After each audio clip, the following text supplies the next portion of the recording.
Hi, I am Damayanthi from Karaikal. Basically நான் ஒரு teacher. என்னோட டீச்சிங் ப்ரொஃபஷன் பார்த்தீங்க அப்படின்னா 2005லேருந்து 2023 வரைக்கும் நான் ஒர்க் பண்ணிகிட்டு இருந்தேன். ஸோ 2023 தான் என்னோடய ப்ரொஃபஷனை நான் குவிட் பண்ணேன். நான் வந்து எப்போ ஓரிஃப்ளேமில் ஜாயின் பண்ணேன் அப்படின்னு பார்த்தீங்கன்னா, எல்லாருக்குமே ஒரு நெருக்கடியான நேரம்னு இருக்கும் இல்லையா? ஸோ அதுதான் அந்த கொரோனா டைமில் தான் நான் ஜாயின் பண்ணேன். ஆக்சுவலி நான் ஒரு ரீசெல்லிங் பண்ணிட்டு இருந்தேன். அந்த டைமில் என்னோடய கிளாஸ்மேட் கிருத்திகா வந்து ஓரிஃப்ளேம் பற்றி எனக்கு ஜாப் ஆப்பர்ச்சுனிட்டி பற்றி சொன்னாங்க. ரீசெல்லிங்கில் எவ்வளோ வந்துட போகுது, நீ வந்து ஓரிஃப்ளேம் பண்ண அப்படின்னா கண்டிப்பாக வந்து நீ சக்ஸஸ் ஆகலாம் அப்படின்னு சொன்னாங்க. சரி, ஓகே, நான் ட்ரை பண்ணுறேன் அப்படின்னு சொல்லிட்டு எனக்கு தேவையான கொஞ்சம் ப்ராடக்ட்ஸ் நான் வாங்கிக்கிட்டேன். ஸோ அப்படி வாங்கின ப்ராடக்ட்ஸை நான் டெய்லியுமே யூஸ் பண்ண ஆரம்பித்த ஒரு 5 டேஸ்லேயே பார்த்தீங்கன்னா எல்லாருமே கேட்க ஆரம்பித்தாங்க, என்ன ஒரு வித்தியாசமாக இருக்குது, ஒரு ஃபேஸில் நல்ல க்ளோ இருக்குது, நல்ல ஆக்டிவாக இருக்கீங்க, என்ன பண்ணுறீங்க அப்படின்னு கேட்கும்போது, நான் இந்த மாதிரியான வெல்னஸ் ப்ராடக்ட் யூஸ் பண்ணுறேன், ஸ்கின் கேர் யூஸ் பண்ணுறேன் அப்படின்னு சொல்லும்போது கண்டிப்பாக எனக்கு வந்து நிறைய ஆர்டர்ஸ் கலெக்ட் ஆக ஆரம்பிச்சிச்சு. ஸோ அதுக்கப்புறம் பார்த்தீங்க அப்படின்னா என்னை டெய்லி நான் ஸ்டேட்டஸ் வைக்கிறத பார்த்துட்டு என்னோடய ஃப்ரெண்ட்ஸு இந்த பிஸ்னஸ் நல்லா இருக்கா, அப்படி நல்லா பண்ண முடியுமா அப்படின்னு கேட்டாங்க. ஸோ அப்போ பார்த்தீங்க அப்படின்னா ஃப்ரெண்ட்ஸ் எல்லாமே சேர்ந்து நாங்கள் வந்து ஜாயின் பண்ணி ஆரம்பித்தோம். ஸோ கொஞ்சம் நல்லா சக்ஸஸ்ஃபுல்லாக போச்சு. அதுக்கப்புறம் பார்த்தீங்க அப்படின்னா எல்லாருமே ஃபேஸ் பண்ணுற மாதிரி நிறைய ஸ்ட்ரகிள்ஸ், நிறைய நெகட்டிவ்ஸ் எல்லாமே நான் ஃபேஸ் பண்ணேன் என்னோடய லைஃப்பில். ஸோ அதையும் மீறி எங்கள் அம்மா என்ன சொல்லுவாங்க அப்படின்னு பார்த்தீங்கன்னா, எதையுமே வந்து நம்ம ஸ்டார்ட் பண்ணிட்டோம் அப்படின்னா அதை பாதியில் விடக்கூடாது, எவ்வளவா இருந்தாலும் ட்ரை பண்ணு பார்க்கலாம் அப்படின்னு சொல்லுவாங்க.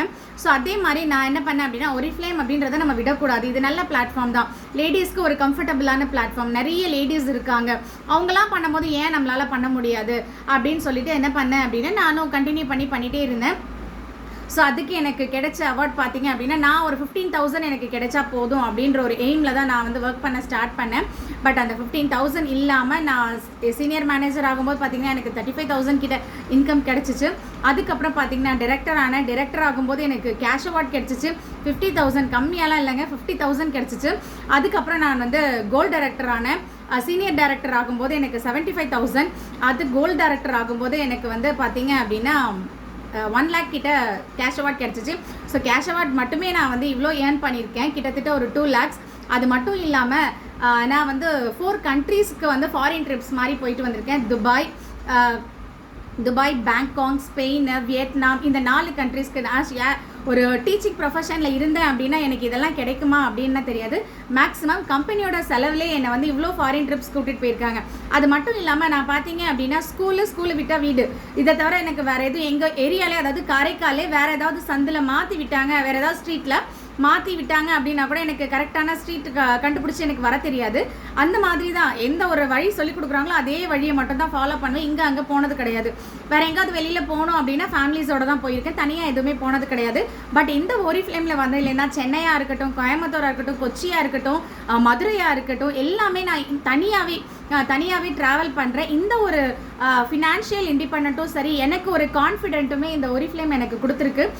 ஸோ இது எல்லா லேடிஸ்க்குமே ஒரு கம்ஃபர்டபுளான பிளாட்ஃபார்ம். ஸோ இதில் நிறைய ஸ்ட்ரகிள்ஸ் வரும். ஸ்ட்ரகிளை பார்த்து பயப்படாமல் நம்ம ஒர்க் பண்ணோம் அப்படின்னா நல்லாவே நம்ம வந்து நிறையவே அச்சீவ் பண்ணலாம். ஸோ நெக்ஸ்ட்டு வந்து எல்லாருக்குமே சொல்கிறது என்ன அப்படின்னா, எந்த ஆப்பர்ச்சுனிட்டியுமே நம்ம வந்து ஈஸியாக சக்ஸஸ் ஆக முடியாது. எல்லாத்துலேயுமே ஹார்ட் ஒர்க் பண்ணோம் அப்படின்னா கண்டிப்பாக சக்ஸஸ் பண்ணலாம். தேங்க்யூ.